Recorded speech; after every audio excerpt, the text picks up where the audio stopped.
All right, welcome back to another lesson of nanoeconomics. Today we're going to be talking about normal goods and inferior goods in more detail, as well as substitutes and complements in reference to what we discussed yesterday. So, one thing that I always like to point out when we get to this point is that the vocabulary that we have from economics, it's important to remember that it's describing the human behaviors that we see. We're not trying to go out and find an inferior good. An inferior good um, kind of is a label that we've given to the goods that we naturally tend to gravitate towards in a specific circumstance. So it's kind of a helpful thing to point out that these terms are describing things that we already do, and it's a way of kind of making sense of what we see in the world. So real quickly, I wanted to kind of review a bit more on substitutes and complements from yesterday. And so we're going to just focus here on this section. Um, and let's just kind of draw a box around it so we can stay in the right spot. So we've got substitutes, and those are either or alternatives. And we talked a little bit about this yesterday. You've got like a number one or number two combo if you're standing in a restaurant trying to decide which item to order. Maybe you're choosing between rice or noodles for your side, Coke or Pepsi. And so the idea is that you're not going to have both because they are substitutable. They'll both accomplish the same goal. So if you're wanting caffeine, Pepsi or Coke would both accomplish the same goal, and it might come down to your preferences. It might come down to price. Um, and the result, economically speaking, is that when we choose to demand one over the other, that can affect the demand that would have otherwise existed for the original good. So, trying to a good way to kind of consider this is if you're going to the store to buy some things for a party that you're having, um, and there are a bunch of people coming over, and you're trying to figure out what kind of what kind of soft drinks to get. And if Pepsi products are on sale that weekend and Coke products are not, then you're likely to stock up your party with Pepsi products. And that party has forever lost the opportunity to be served by Coke products. And that's the idea there, is that the demand that might have been going to Coke if the prices were equal and people were just choosing based on what they preferred, or maybe that the host of the party is trying to give everyone all the options they might want. Um, and in this case, now the demand is gravitated based on the price of a related good. So these two refer back to the determinant of demand that we discussed, which is the price of related goods. And related goods could either be substitutes or complements.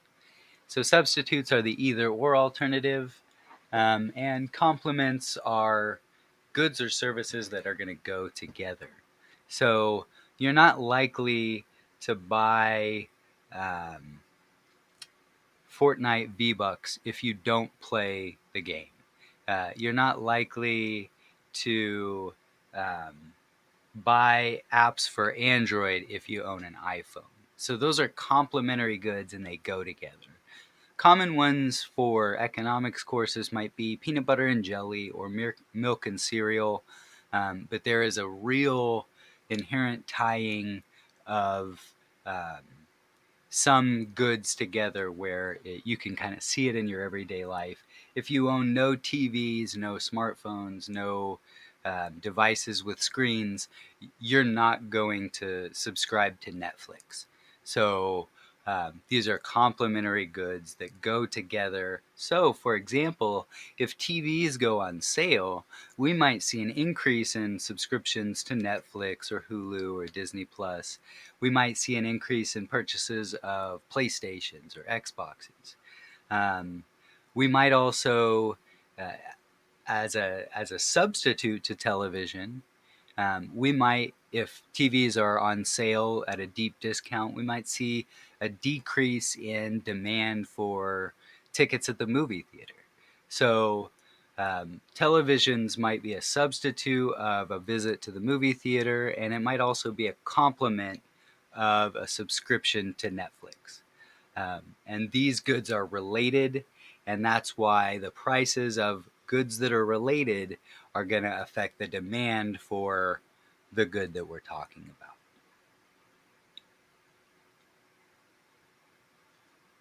So now what we want to do is kind of, whoops, I'm just going to remove that.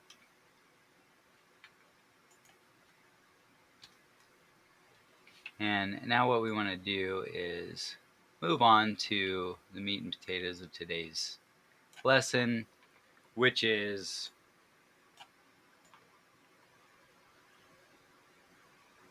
normal and inferior goods.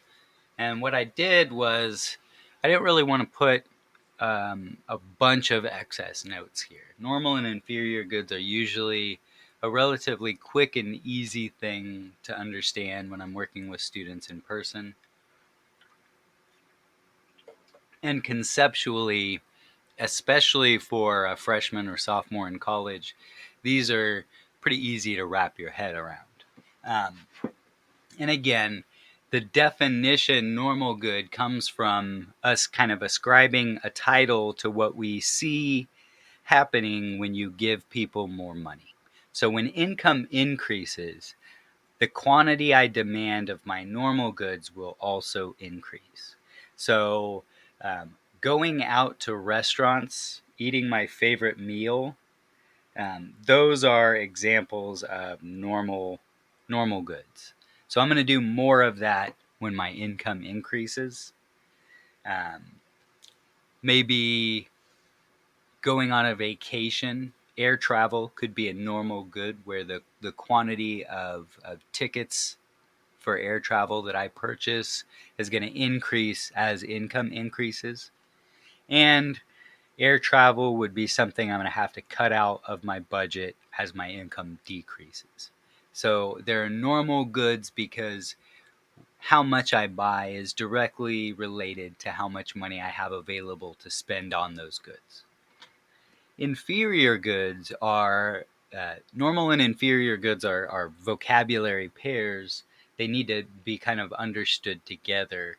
And that is because inferior goods are the alternatives that we would choose when we don't have as much money. So when I don't buy as many plane tickets because my income has decreased, my alternative isn't that I sit around and stare at a wall for the entirety of that time that I would have been on vacation. Instead, I'm going to choose a cheaper alternative. So the term staycation, or even just deciding to work instead and have a cheaper alternative to my entertainment budget by going to museums or doing a lot more hiking or something like that. So any goods that we demand more of because our income has decreased, or goods that we demand less of because our income has increased, are considered inferior goods. And so these, like I said, they're vocabulary pairs, and they're best understood by getting your example in your head where uh, normal goods and inferior goods, you imagine the two things that are normal and inferior to you in a certain context. So for me, I can do it with the same exact good, which is ramen at a restaurant, at a Japanese restaurant that's completely done up with everything, um, versus packages of ramen that I would buy because it's always going to serve the same goal. This is one meal, and this is one meal. And either way, I'm satisfying the same goal. The difference is how much income I have available to to pay for that meal. So I've had students who have used like especially like plane trips and road trips would be a normal and inferior good for some people. Um, Going out to eat versus cooking meals at home would be examples of normal and inferior, like a restaurant meal versus groceries. Um, there are like a lot of different ways that you can kind of find a context for you. And if you have specific questions or if you're not sure, feel free to ask me. Let me know what kind of hobbies or interests you have, and I'd be happy to kind of come up with not only normal and inferior good vocabulary pairs for you to consider, but just anything that we discuss within the topic. But for me, all I really need is restaurant ramen, packaged ramen, and I have the if my income went up to the extent where I have infinite money available in my mental thought process. Think of your Warren Buffett deciding what to have for dinner. The idea of income is probably completely disconnected. So it's all about preferences. And so for if I became, in the income status as Warren Buffett, there would probably be zero chances I would eat this ramen again. And so 100% of my demand for this type of meal or satisfying this meal and this craving would be restaurant ramen, and most likely at then my favorite place, which might even involve flying to Japan, for example. So that's when we're thinking of normal versus inferior goods, you really want to get your pairs in mind to where you can kind of close your eyes, get a mental picture, and now whatever the question may be in reference to, you understand the behavior we're getting at. My income went up. I want to buy more of that thing. That's a normal good. My income went down. I need to buy less of that thing and more of another thing. The other thing that I'm talking about is an inferior good.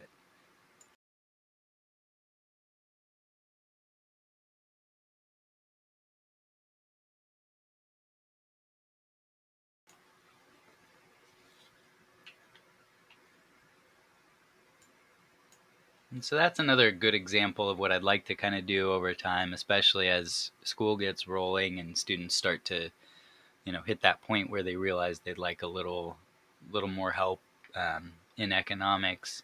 Um, Anytime someone sends me a question, especially a question so specific as this, I'm going to be more than happy to spend time finding a way to explain it, um, kind of in a simplified way.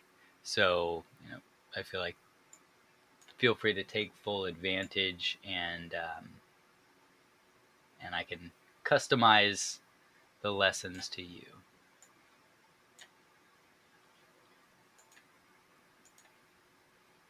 So what I've included in the whiteboard today is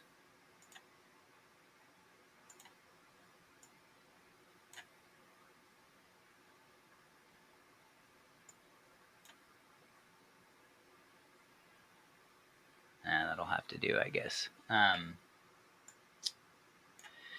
What I've included in the whiteboard today are a couple of resources along the side, and I just found these through searching and finding a Google image that was kind of well organized and well ordered.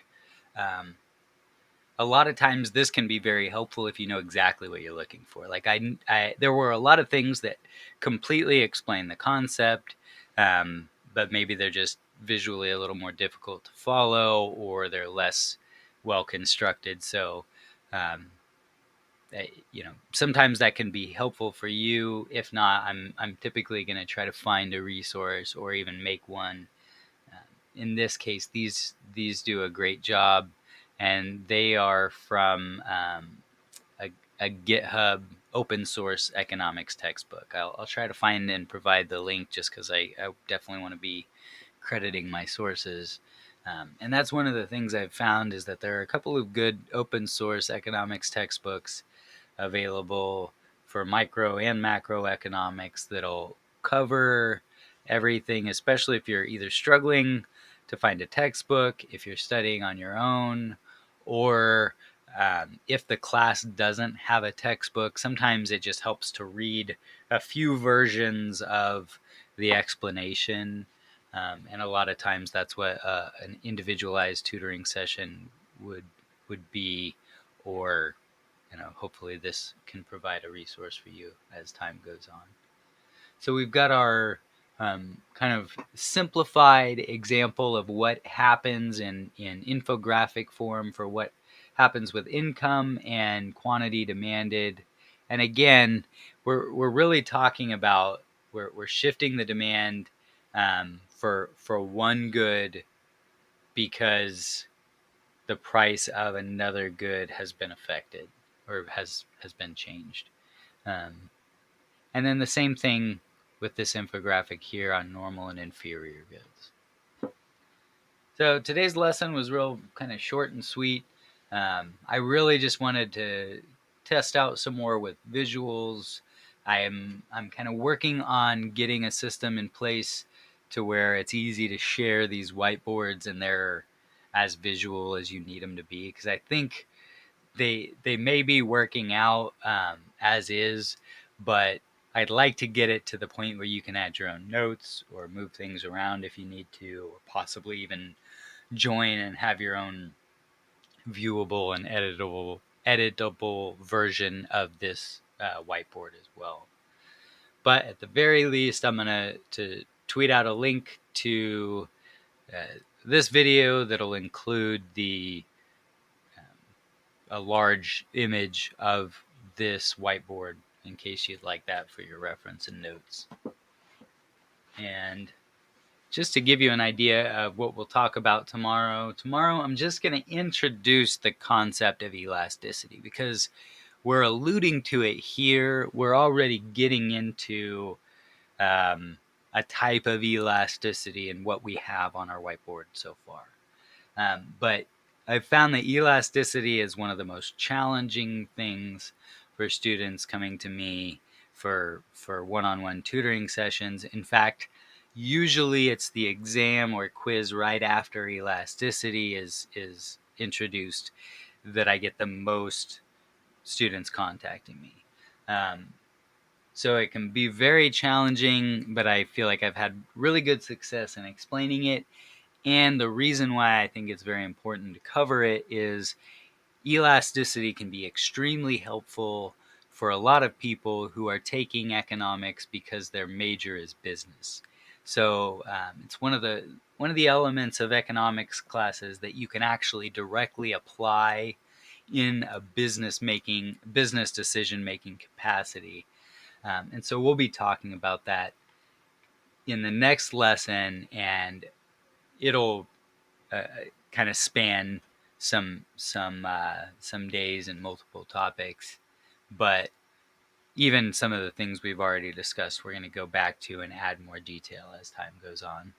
So thank you for anyone who's tuning in after the fact or checking this out through the stream on Twitter or on Twitch. And we'll see you tomorrow.